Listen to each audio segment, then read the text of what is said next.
John? Originally, Portugal was founded as a Templar state.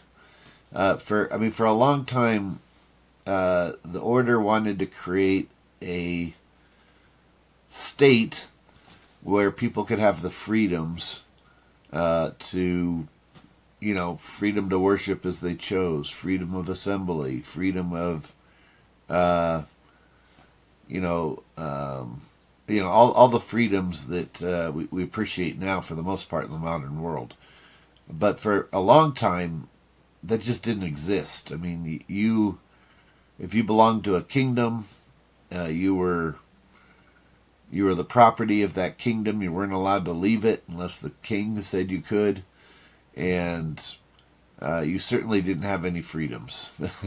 The between the monarch and the church, they pretty much controlled everything. So the Templars wanted to create a free state, and they tried it a number of different places. First, they tried to do it in Jerusalem. That wasn't going to work out. Then they tried to do it in France. It wasn't really working out so well there.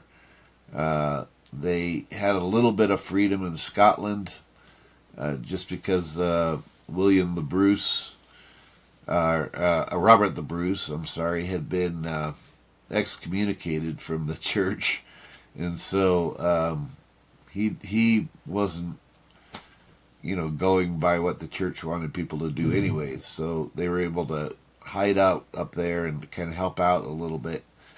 But really, where it started to get established was in Portugal, and the word Portugal really comes from Port du Graal, the port of the Grail, and it was because this is where Templar activity was happening, and this is where they were bringing things, and this is also where they were leaving to travel over to the New World and of the Americas. And so ultimately, Portugal became its own thing, its own territory, but for a long time it was the place of the Templar Order. And in fact, when the Templar Order was suppressed in 1307, one of the few places that they were able to go and be able to just continue to exist without being prosecuted and persecuted was Portugal. They just changed their names to the Knights of Christ and kept operating. So Portugal had a very important part in the whole Templar tradition. Now, ultimately, the Templar Order ended up going to the Americas and helped to set up, new democracies there, including the United States of America. And it was set up to be a new free Templar state.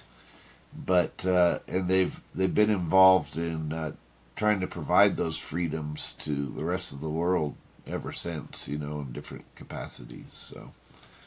One of the most important things you can do if you're trying to earn more money is learn new skills. Stacking skills is one of the greatest things you can do in order to bring value to yourself and the people around you, especially one like learning a new language. I bet most of you guys had no idea that I could speak 9 languages, and that we have a YouTube channel with almost 100,000 subscribers where I do exclusively just that. And we break down the method for exactly what an idiot guy like me has done in order to do this. It's not complex, it's not complicated, and most of you guys have probably used the traditional method, and the traditional method sucks.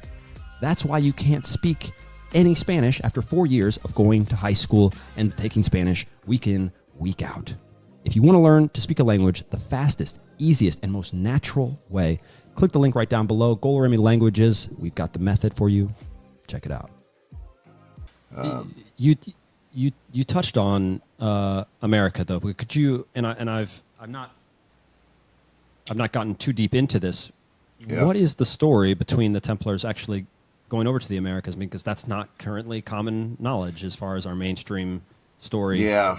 Is well, what is the, Yeah, standard history says that America was discovered by Columbus, but that was kind of a it's a ridiculous thing. That wasn't the case at all. In fact, Columbus, the whole reason why Columbus knew to go to the Americas was because he had gotten hold of some Templar maps after he pulled the Grand Master's daughter out of a convent and married her, and got information about the New World. And then he went to Portugal and said, "Hey, fund me to go to the New World." And they were like, "No thanks. We already know there's land on the other side of the ocean. We're not interested."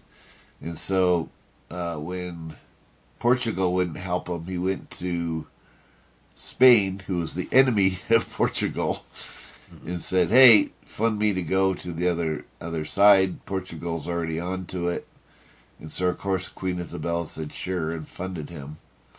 And then when Columbus came over to the New World, he of course he had those red Templar crosses on his sails, but he did that specifically because he knew that the natives would already recognize it, because he knew that the Templars had already been traveling there. So the Templar Order had actually been going over to the Americas as early as the early 1200s.